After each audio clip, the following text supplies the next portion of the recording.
Omongan orang nggak pernah mengganggu manusia. Oke. Tidak pernah. Kita tidak pernah terganggu oleh omongan orang. Yang mengganggu adalah pikiran kita sendiri, yang mikirin orang lain, yang ngomongin kita. Jadi sebenarnya gangguannya di kita kan, bukan di dia. Ikhlas ini bagaimana? Kenapa susah? Iya, karena kita nggak pernah praktek. Ya kan? Kita selalu cuma diajarin kata-kata. Kita nggak bisa sabar dengan hanya baca kitab suci, nggak bisa. Kita nggak bisa ikhlas dengan dengar ceramah, podcast begini, nggak bisa. Kita harus berpraktek keikhlasan. 1 tahun mikirin itu untuk bisa benar-benar lepas sepatu. Tapi yang menarik, Rodi, setelah 1 tahun ada ratusan ketakutan itu, setelah dijalanin, ternyata semuanya tidak terbukti. Artinya bahwa di dunia ini yang paling berat itu bukan menjalani, tapi mikirin sesuatu yang belum dijalani. Tadi Bapak mengatakan nggak pakai sabun, nggak pakai shampoo, nggak pakai pasta gigi. Saya juga baca. Apa yang Bapak pakai dan kenapa? Air aja. Saya bukan anti sabun, sampo dan sebagainya. Kita boleh lakukan apapun. Tapi pertanyaannya, kita berpikir nggak sebelum melakukannya? Atau kita cuma ikut-ikutan karena bapak saya pakai sabun, ibu saya pakai sabun, kakek nenek saya pakai sabun, maka saya harus pakai sabun. Kita nggak mempertanyakan sesuatu yang normal. Jihad terbesar adalah jihad pada diri kita sendiri, pada kemarahan, kebencian dan sebagainya. Itu yang kita hilangkan sampai kita ketemu dengan cinta itu sendiri.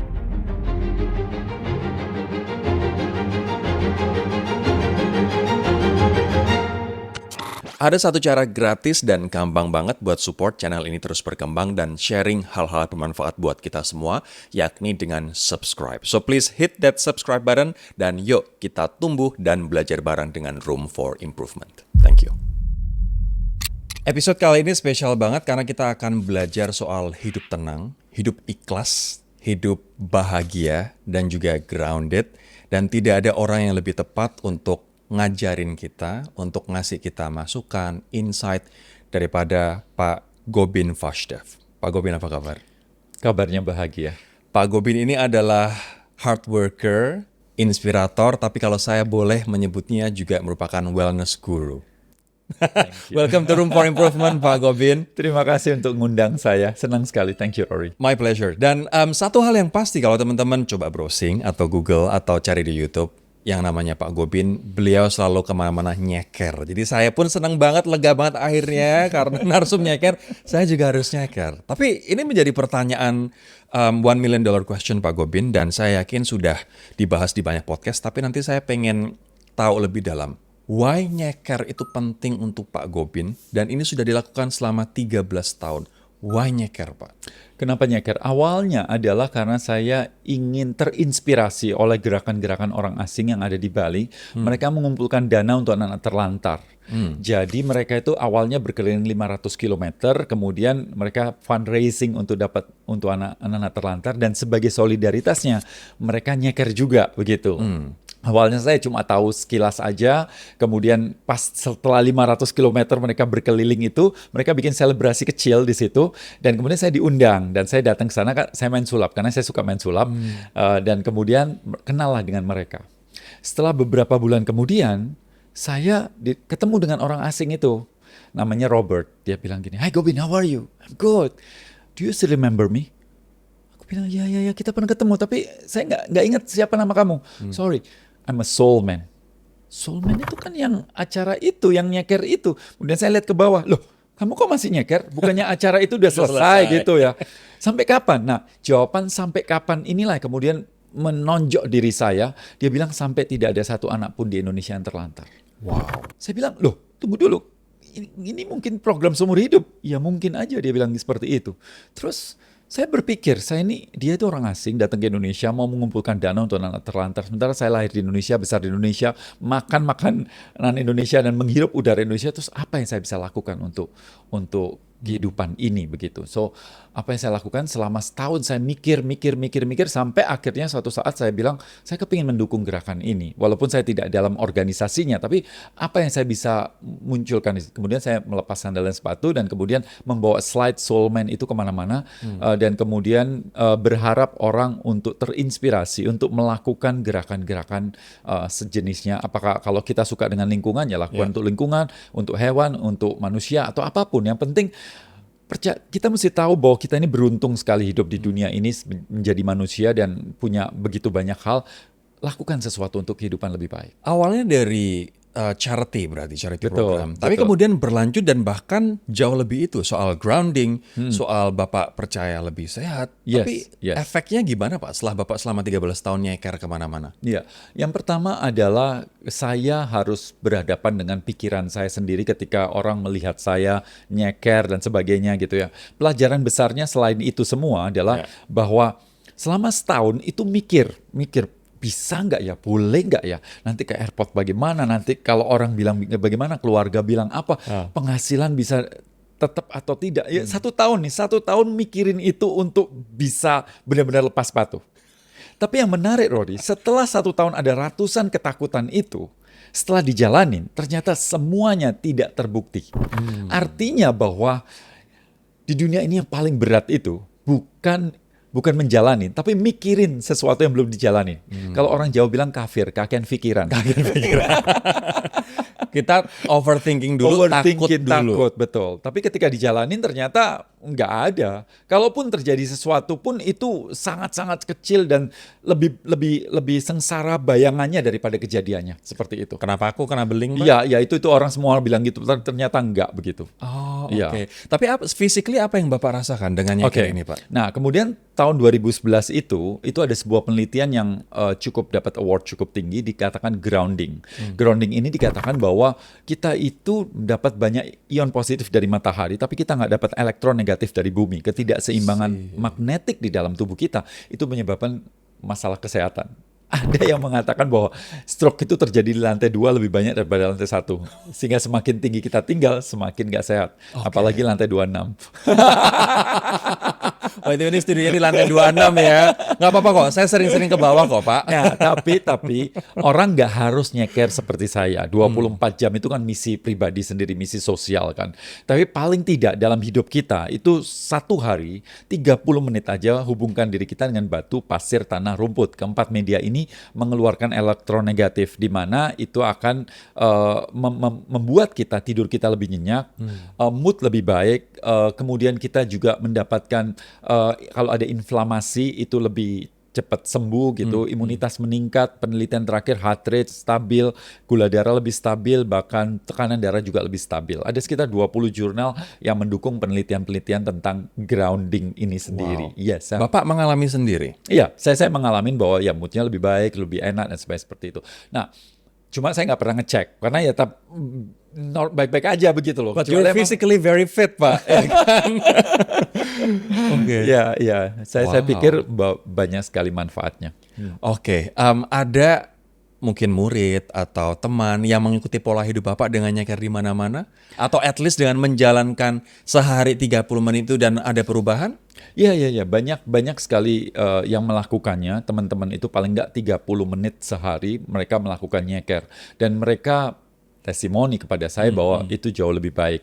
Apalagi sekarang, Rory, di mana-mana kan wifi ya. Kemudian handphone nggak pernah lepas dari tubuh kita. Yes. Semua radiasi itu kalau kita nggak grounding, maka kita akan paling tidak terkena efek dari situ. Di sini ya, grounding di sini tidak harus jalan, tapi menghubungkan diri. Jadi bagi orang yang mungkin nggak punya tempat atau mungkin berbahaya, takut dengan batu dan beling itu, paling tidak hubungkan diri kita dengan batu, pasir, tanah, rumput 30 menit dan rasakan itu. Berarti duduk boleh. Boleh duduk. Berdiri juga nggak apa-apa, nggak harus jalan ya, Pak ya. Yes. Cuman kebanyakan orang bukan takut nggak ada space-nya atau takut belingnya, Pak. Takut omongan orang. By the way, Pak Gobin pernah diomongin orang, ibarat Jawanya dirasani nggak? Yeah, ketika yeah. Bapak misalnya di bandara nyeker atau di hotel nyeker, ini orang ngapain sih, cari perhatian atau apa? Pernah nggak, Pak? Pernah. Jadi gini, sebenarnya orang Indonesia ini baik. Karena apa? Karena kalau dia ngerasain itu bisik-bisik. Oh. Tapi kalau muji berani langsung. Tapi kalau ngomong kan pasti di belakang. Nah, suatu hari saya di bandara Taiwan kalau nggak salah. Oh, di Taiwan. Ya, suatu hari saya transit di situ, saya jalan, kemudian ada pekerja migran di situ, dan pada saat itu dia ngomong bahasa Jawa. Loon wong iki nggak sepatu, gitu-gitu ya. Lihat-lihat orang ini nggak pakai sepatu gitu dan ya. Seterusnya. Anda dikatain apa, Pak? Dikatain kok gitu sih, gitu lah, aneh-aneh ya, seperti orang ngerasanin gitu sama temennya gitu. Dikirain saya bule gitu ya. Terus habis itu saya langsung nyaut, nggak apa-apa Mbak, biasa.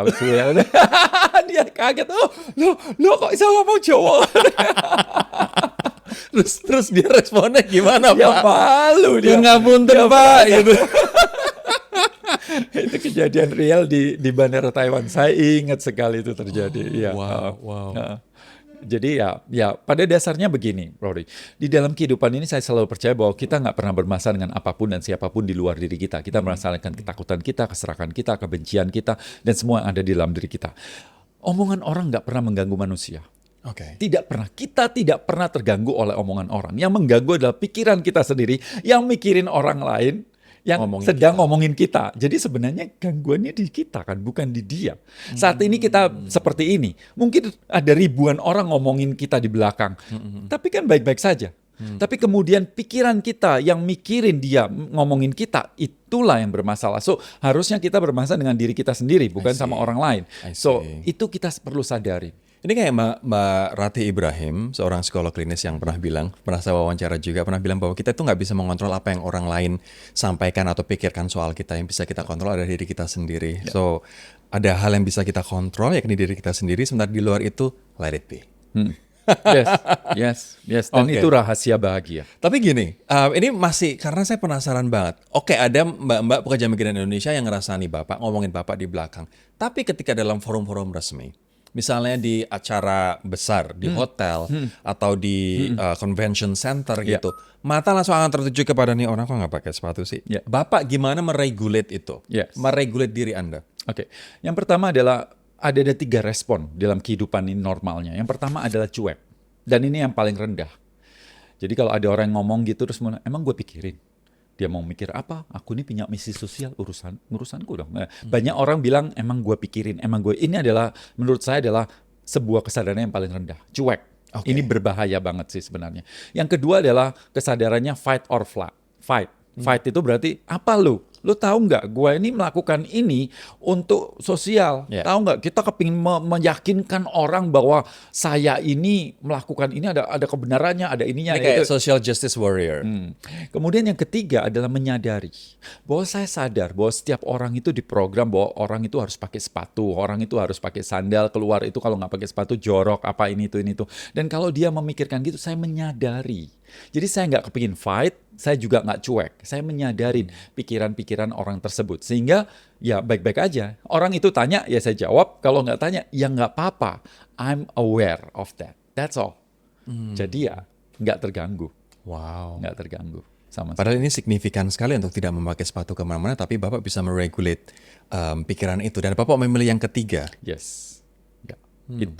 Itu pada semua hal sih kalau bisa seperti itu. Tapi masalahnya orang kemudian jadi overthinking dan jadi berpikir ini sepatu ya Pak. Tapi ada orang yang berpikir bagaimana dengan bentuk tubuh saya, bagaimana dengan warna rambut saya, bagaimana dengan tinggi badan saya, bagaimana dengan penampilan saya, baju yang saya pakai. Yang akhirnya orang harus kadang-kadang menyesuaikan dengan orang lain padahal itu bukan dia. Atau misalnya kalau dalam konteks kehidupan di kota besar, kamu harus punya sesuatu dulu agar untuk bisa masuk ke society tertentu. Punya tes Hermes misalnya, punya jam Rolex misalnya, untuk diterima dalam society tertentu dan merasa menjadi part of it. Betul. Bapak melihatnya gimana? Orang-orang yang harus menyesuaikan dirinya dia untuk conform to, mengikuti standar hidup orang lain, Pak. Betul sekali, nggak ada salahnya. Maksud saya begini, setiap orang punya kesadaran masing-masing. Kalau seandainya kesadarannya di sana, nggak ada salah juga. Pada dasarnya kita mesti tahu bahwa sebelum kita bisa menerima diri kita sendiri, kita butuh penerimaan orang lain. Sebelum kita bisa mencintai diri sendiri, kita perlu cinta dari orang lain. So, pada dasarnya karena kita kurang di situ, maka kita perlu hal tersebut. Karena apa? Waktu dari kecil kita itu disuntik begitu banyak narkoba, yaitu persetujuan, penerimaan, pujian, penghargaan, dan sebagainya. Sewaktu kita besar, kita nggak dapat mendapatkan itu semua. Sehingga kita butuh itu semua. Maka itu kenapa kita ingin jadi juara. Karena juara dihargain, diterima, begitu ya. Kemudian kenapa kalau kita ingin jadi kaya. Orang kaya mobilnya parkir boleh di depan, di lobi, dibukain pintunya, diterima. Kenapa ingin cantik? Kenapa kalau cantik dipuji, dihargain, dan sebagainya. So kita butuh itu semua untuk mendapatkan itu. Maka itu kita ingin memunculkan diri kita untuk mendapatkan narkoba itu. Apakah itu salah? Tidak. Setiap kali kita beli rumah, beli mobil, beli baju, beli apa, kita ada motif-motif untuk mendapatkan narkoba itu, betul? Yes. Ya kan? Apakah itu salah? Tidak. Itulah ego. Ego tidak salah. Ego hanya tidak sadar. Oke. Ya. So mau nggak kita menyadarin itu semua? Pada dasarnya kalau saya pergi ke ke pesta, saya pakai batik. Tujuannya apa? Supaya saya diterima karena Yang lain kita pakai batik. akan batik semua supaya saya diterima. Betul. Nah, padahal ya itu kan persepsi kita kan, diterima atau tidak gitu. Padahal kalau kita punya nilai harga diri sendiri yang tinggi, kita sebenarnya nggak butuh penerimaan orang. Kita perlu menerima diri kita sendiri dulu. Kalau saya menilai diri saya tinggi, maka orang akan otomatis suka bersama saya, begitu. Tapi lepas dari itu, Roy, yang satu hal yang saya ingin sampaikan di luar itu adalah menariknya dalam kaum-kaum seperti itu adalah walaupun kita butuh penerimaan, kita butuh signifikan. Para sosialita itu ngumpul dengan sosialita, berarti kan sama kan, Betul. mereka sama, tapi mereka butuh signifikan. Mereka ketemu tasku Hermes, tasku LV, tasku yang lebih mahal. Jadi mereka itu bersaing pada persamaan. Dia butuh persamaan, tapi dia butuh persaingan, seperti itu. wow. Jadi paradoks sih sebenarnya Ya, di antara itu. Butuh persamaan, tapi di sisi lain juga butuh persaingan. Mereka ingin bersaing dengan kelompok yang sama itu. Why? Ya. Apa yang sebenarnya didapatkan dengan bersaing? Narkoba. Kalau saya bawa tas yang lebih mahal, saya pasti dapat dianggap. Ingat ya, dianggap loh ya. Belum tentu orang muji kita, tapi kita merasa bahwa orang akan melihat saya dan kemudian melihat tasku mahal, berarti aku sukses dan sebagainya. Dia senang, dia merasakan hormon dopamin atau apapun itu yang membuat dirinya bahagia. Nah, selama orang bisa mengatur hormon-hormon di dalam dirinya dengan cara-cara yang lain, contohnya nafas, meditasi, dan sebagainya, maka hal itu nggak begitu signifikan lagi. Setuju. Tunggu Pak Gobin, saya pengen sekarang bertanya dari perspektif orang yang melihat. Saya membayangkan misalnya Pak Gobin bawa mobil mewah, McLaren misalnya, Yes. atau Porsche. Apakah ketika orang lain melihat itu, orang lain melihat mobilnya keren, atau melihat Pak Gobinnya yang keren? Atau orang itu melihat mobil itu dan bagaimana kalau mobil itu saya yang memiliki? Wah, saya pasti akan keren banget. Atau wah, saya nggak punya mobil itu, berarti saya orang gagal. Ketika orang lain melihat Pak Gobin dengan mobil keren itu, di antara tiga ini Pak, sebenarnya mana yang mereka pikirkan? Mereka nggak akan mikirin, yang pasti mereka nggak akan mikirin orang di dalamnya. Mereka nggak mikirin Pak Gobin keren, Ya, mereka nggak mikirin itu. Enggak, tapi kita mikirin bahwa orang lain akan mikirin kita sukses. I Padahal see. kalau kita lihat mobil keren ya mobilnya ya. Enggak mikir siapa yang punya hebat. Enggak. Mobil keren, saya pingin punya mobil seperti itu, bahkan dianggap keren. Padahal kita sebagian besar apa yang dipikirkan orang dan apa yang kita pikirkan itu berbeda. Persepsi-persepsi kita itu berbeda begitu. Dan sebagian besar orang memikirkan tentang nanti kalau aku bawa ini orang akan mikir saya keren gitu ya. Tapi sebenarnya orang lebih tertarik pada mobilnya daripada orangnya sebenarnya. Wow, ini mindset shift yang penting banget sih. Yes. Seperti apapun barang yang kita punya, barang yang kita bawa, orang mungkin akan memuji barangnya bukan kitanya ya. Tapi pikiran kita menganggap orang lain memuji kita. Betul sekali. Wow, itu Nah. hamparan banget. Jadi begini, kita itu kan punya persepsi, brand-brand besar itu kan mempersepsikan sesuatu, wow kalau Anda pakai ini, Anda bisa seperti artis ini atau ini dan sebagainya seperti itu. Dan kemudian ketika kita punya barang itu, kita itu mengidentifikasi diri kita dengan barang tersebut. Identifikasi idem and facere. Idem itu sama, menjadi sama dengan barang tersebut. Oke, sehingga kita seolah-olah, oh aku ada di kelompok yang sama seperti artis ini atau para selebriti ini dan sebagainya. Dia merasa seperti itu. Dan ketika barangnya hilang, dia merasa bagian dari dirinya yang hilang. Sehingga dia kesedih itu sebenarnya mencari bagian dirinya yang telah ditempel di barang tersebut. I see. Seperti itu. Oke. Ya. Pak Gobin, sekarang saya ingin ngebahas soal kemelekatan, attachment, dan juga ambisi.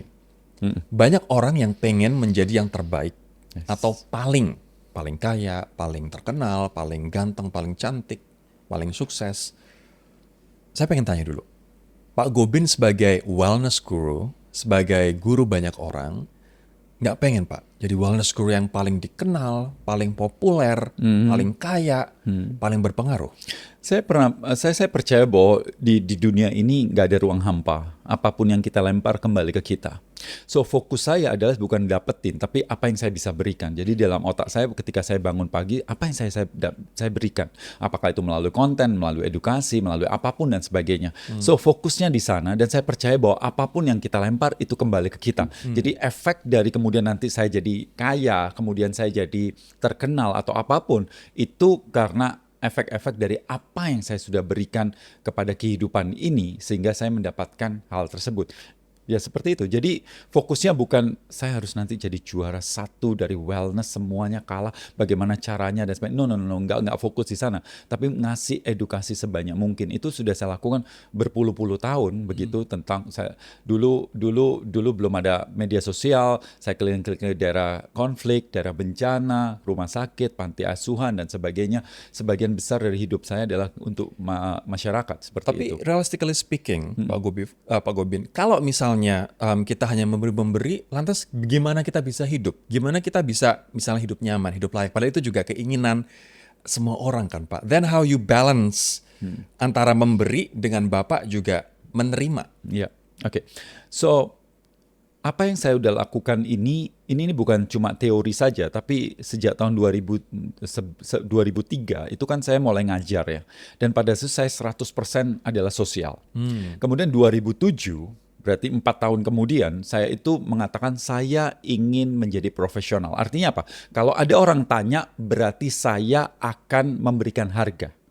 Oke, itu ya, seperti kalau ada yang minta, perusahaan yang minta. So, apa yang terjadi? Setiap hari saya berbicara lebih dari 30 kali, tanpa iklan, tanpa apapun.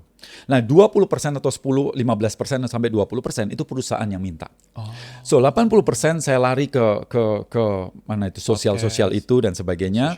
Sosial jadi ke rumah sakit, panti asuhan dan sebagainya seperti itu. Kemudian 20% perusahaan yang manggil saya, Pak Gobin, bisa nggak berbicara di sini? Nah, di situ saya tahu nilai saya. Saya tahu bahwa harga saya itu sangat-sangat tinggi. Dalam arti nilai bukan uang dulu. Jadi kalau diuangkan itu sekali saya bicara mungkin saya bisa hidup waktu itu berapa bulan atau berapa tahun. Begitu.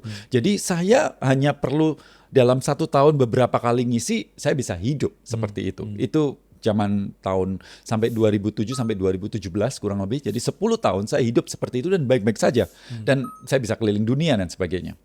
Nah, kemudian di 2017 disitulah saya challenge diri saya untuk menjual kelas. Menjual kelas. Nah, dan sampai sekarang baik-baik aja menurut saya. Kelas saya selalu rame dan kemudian saya fokus saya adalah memberi dan memberi. Jadi kalau seandainya orang menjual kelas itu nilainya segini, saya kasih nilainya yang sangat lebih dan bahkan komitmen saya seumur hidup di situ. Wow. Iya, jadi orang bayar 1 kali, contohnya kelas Buteko gitu. Apa yang terjadi? Saya ada gathering, ada namanya aplikasi yang seumur hidup, ada namanya grup WhatsApp yang dimana mereka bisa bertanya. Jadi boleh dibilang nilai yang saya berikan sama nilai yang mereka yang saya dapat, saya percaya apa yang saya berikan jauh lebih besar daripada itu.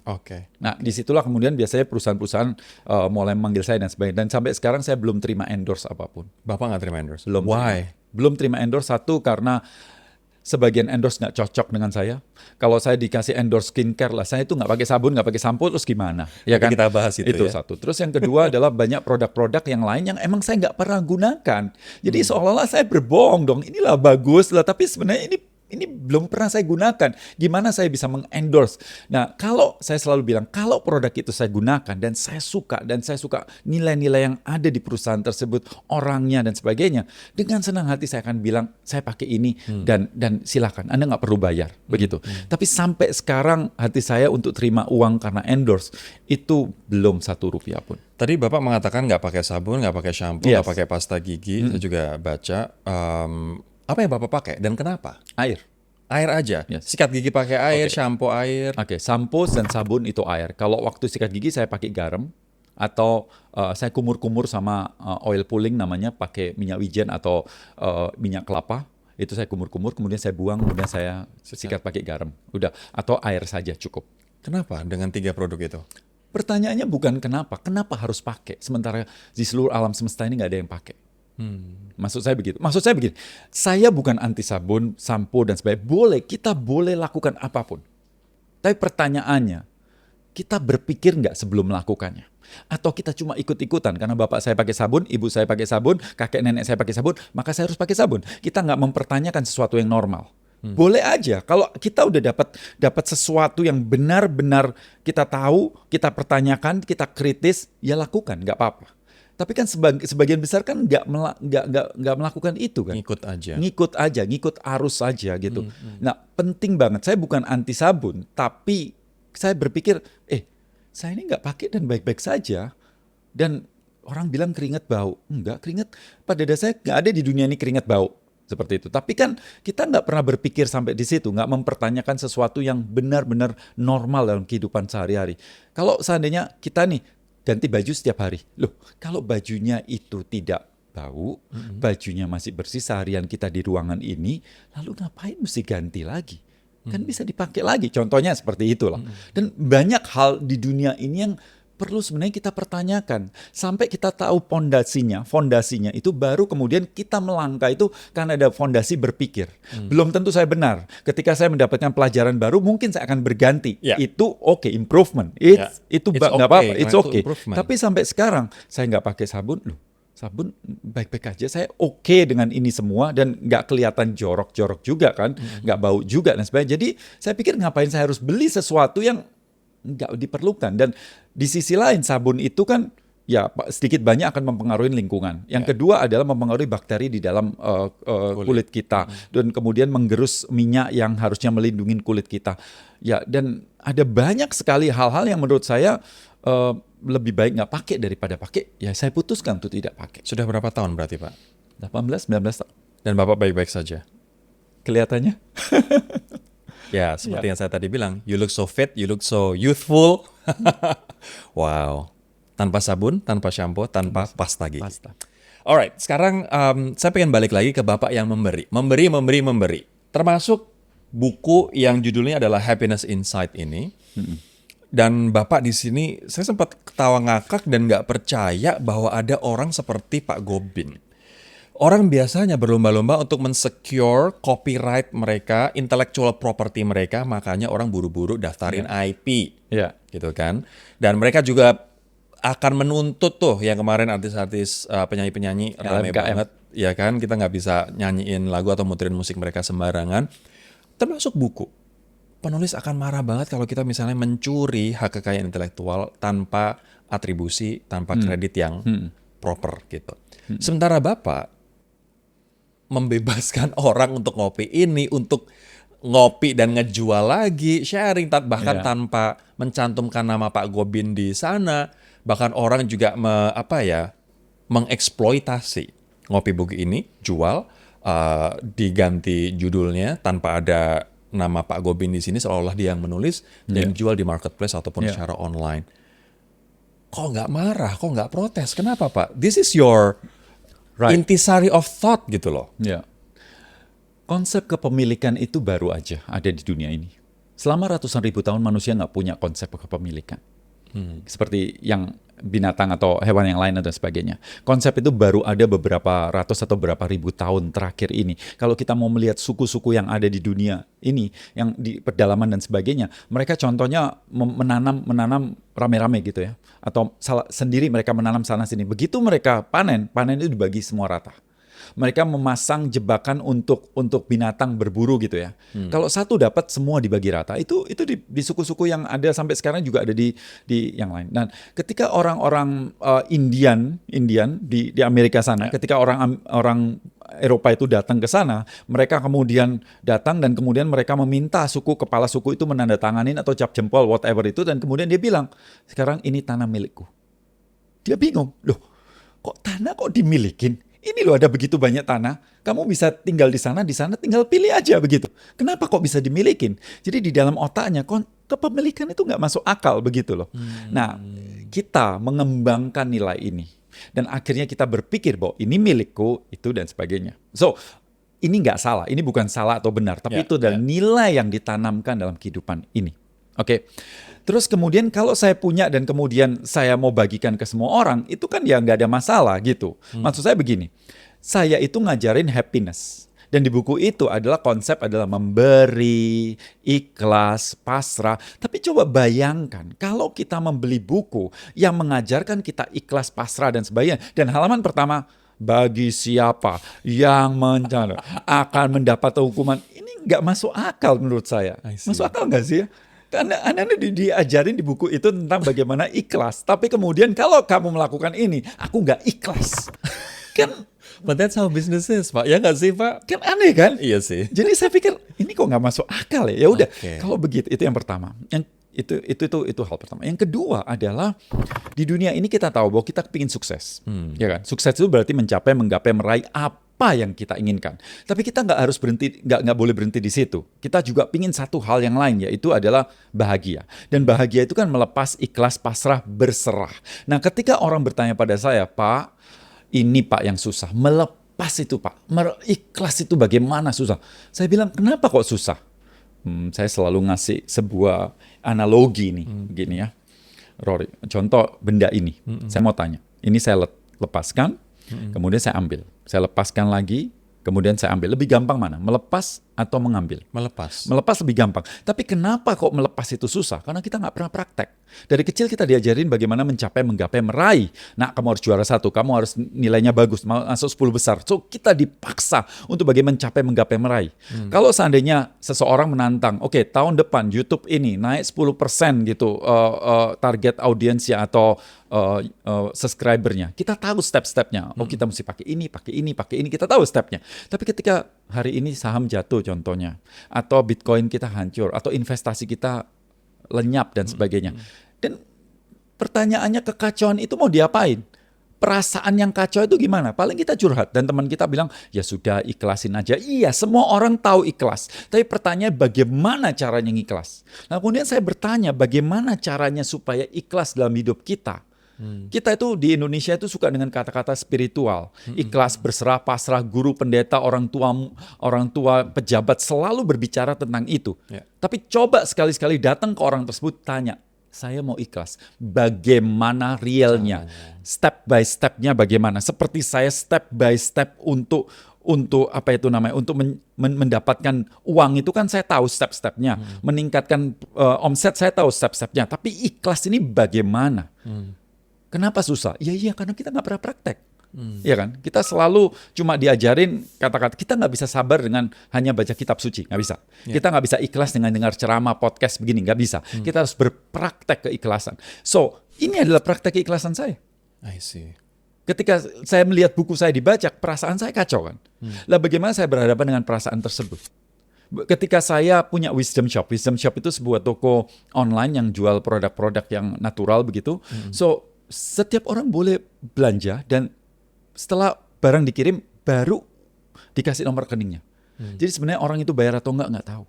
Seperti itu. So, saya berpikir bahwa kalau kita ingin bahagia, kita ingin ikhlas, kita nggak bisa baca kitab suci dan dengar podcast aja atau ceramah. Kita harus berpraktek. Menjalaninya. Nah, salah satu praktek yang saya lakukan adalah ini. Yang menulis dan menjual ulang biasanya jual berapa, Pak?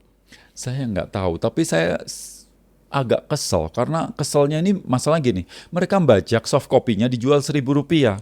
Saya tuh bukan keselnya gini, kenapa lu nggak jual 10.000, kan lebih kaya, lebih mau saya kontak itu saya bilang jual 10.000. Orang kalau beli buku 1.000 itu mana ada yang mau baca gitu loh, kan nggak menghargain artinya. Orang itu alah 1.000 nanti aja lah pasti.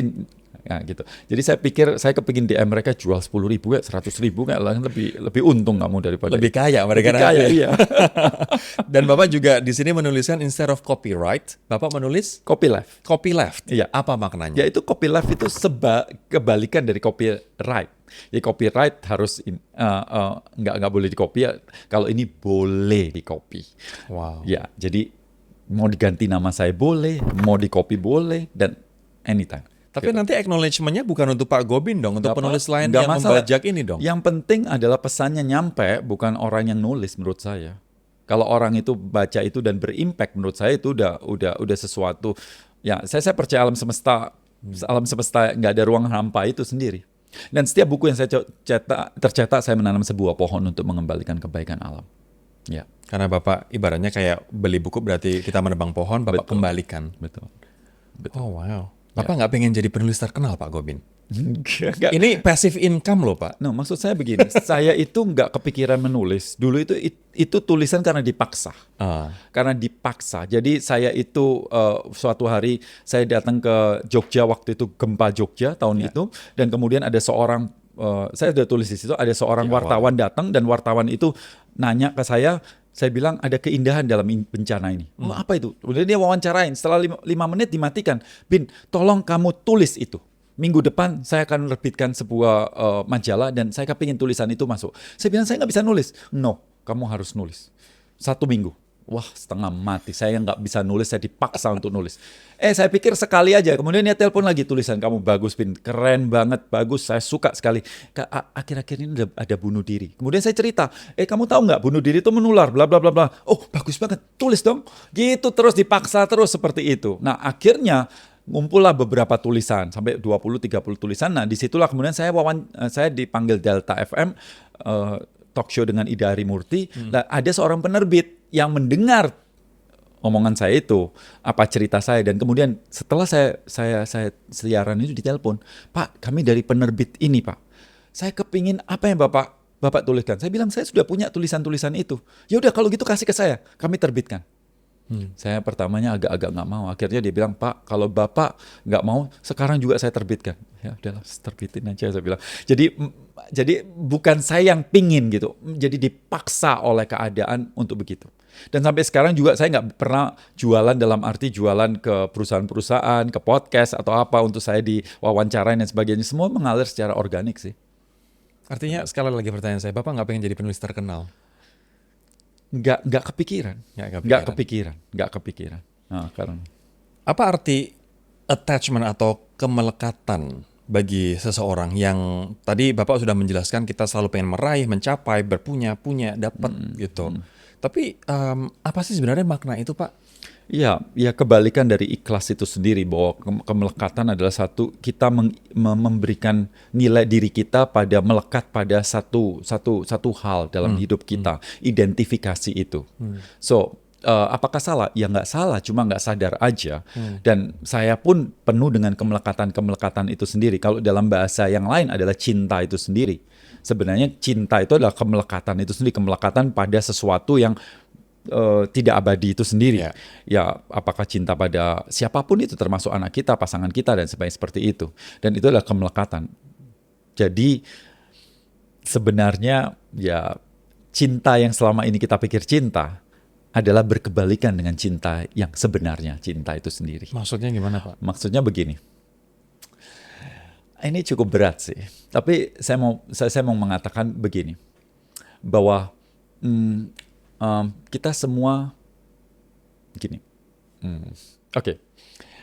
Kita sama-sama cowok. Cowok itu pasti punya kita, kalau saya tanya apakah kita cinta dengan pasangan kita, semua orang bilang, oh ya saya cinta pada anak, ya orang tua, ya semua bilang gitu kan.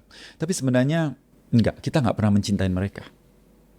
Kita nggak pernah mencintai pasangan kita nggak pernah mencintai anak kita nggak pernah mencintai orang tua kita. Kita hanya mencintai konsep-konsep atau syarat-syarat yang ada di dalam diri kita. Contohnya cowok, itu kan pasti punya sosok ideal di dalam pikirannya. Cewek itu harusnya bodinya begini, kepintarannya begini, dia punya wajah yang seperti ini. Kita punya sosok-sosok ideal begitu. Ketika kita ketemu dengan sosok ideal itu, kemudian kita muncul rasa cinta itu sendiri, ya kan? Tapi ketika kita ajak ngobrol nggak nyambung, kemudian kita ngedate tiba-tiba kok dia sendawa, kemudian dia makannya banyak, terus kentut, tiba-tiba ilfil. Oke. Sebenarnya tunggu dulu, sebenarnya kita cinta dia atau cinta dengan pikiran-pikiran kita, prasyarat-syarat dalam ini diri kita cinta pada konsep yang ada dalam pikiran kita. Nah, nak, kalau kamu kawin dengan dia, nak, kalau kamu pindah agama, nak, seumur hidup mama nggak akan akuin kamu anak. Sebenarnya ini cinta atau dagang sebenarnya? Apakah itu cinta? So cinta menurut saya adalah hilangnya kebencian. Kita nggak bisa melihat benci apapun, yang ada cinta itu sendiri. Dan cinta itu berarti Anda nggak bisa cinta dengan kaum tertentu dan membenci kaum tertentu, nggak ada. Cinta itu esensi dari diri kita. Saya teringat Komarudin Hidayat pernah mengatakan begini. Prof. Komar ya? Iya, Al-Quran itu disarikan jadi Al-Fatihah. Dijadikan satu kalimat Bismillahirrahmanirrahim. Satu kata itu adalah Ar-Rahman. Artinya orang Islam adalah orang yang sudah hilang kebenciannya. Dia nggak punya benci. Rumi pernah mengatakan bahwa esensi dari diri kita adalah cinta itu sendiri. So, tugas kita bukan cari cinta, karena esensi kita cinta. So tugas kita adalah menghilangkan sekat-sekat diri kita yang menghalangi diri kita dengan cinta itu sendiri. Yaitu apa? Ya kemarahan, kebencian, dan sebagainya itu sendiri. So kita perlu menghilangkan. Kalau Yesus mengatakan kalau kamu cuma baik sama orang yang baik dengan kamu, apa bedanya kamu dengan pemungut cukai itu? Bukannya orang yang tidak mengenal Tuhan juga melakukan hal yang sama. Tapi karena kamu adalah muridku, maka kasihilah musuhmu. So musuh itu yaitu kemarahan, kebencian itu yang perlu kita hilangkan. So jihad terbesar adalah jihad pada diri kita sendiri, pada kemarahan, kebencian, dan sebagainya. Itu yang kita hilangkan sampai kita ketemu dengan cinta itu sendiri. Wow. So itulah cinta. Bukan saya mencintai kamu dan kemudian saya mengignore yang lain. Saya mencintai negara ini dan kemudian kita membenci negara ini. So itu kan konsep yang ditanamkan. Kalau waktu saya kecil saya ditanamkan tentang kelompok ini jahat, kelompok ini gini. Akhirnya ada kebencian di dalam diri saya. So tugas saya adalah menghilangkan kebencian itu sehingga melihat bahwa semuanya adalah bagian dari diri saya. Ketika seseorang terluka, sebenarnya saya terluka juga. So itulah cinta menurut saya. Oke.